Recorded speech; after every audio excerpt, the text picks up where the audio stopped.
Le 16 octobre 1984, dans le village de l'Épanche-sur-Vologne, le petit Grégory Villemain, âgé de 4 ans, disparaît de son domicile familial. Quelques heures plus tard, son corps est retrouvé ligoté dans les eaux de la Vologne, une rivière des Vosges. Ce drame survient après plusieurs années de harcèlement téléphonique et épistolaire subi par la famille Villemain, orchestré par un mystérieux corbeau qui proférait des menaces et des insultes. Rapidement, l'enquête s'oriente vers Bernard Laroche, un cousin de Jean-Marie Villemain, le père de Grégory. Inculpé sur la base du témoignage de sa belle-sœur, Muriel Boll, il est incarcéré puis libéré après la rétractation de cette dernière.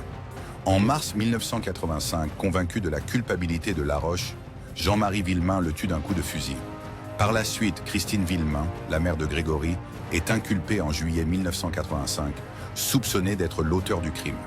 Après plusieurs années de procédure, elle est finalement innocentée en 1993.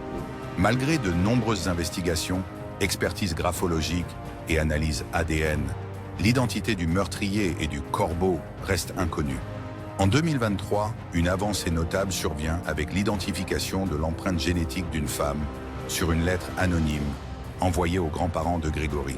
Cependant, cette personne nie toute implication et le mystère demeure entier. L'affaire Grégory reste l'une des énigmes criminelles les plus marquantes de l'histoire judiciaire française.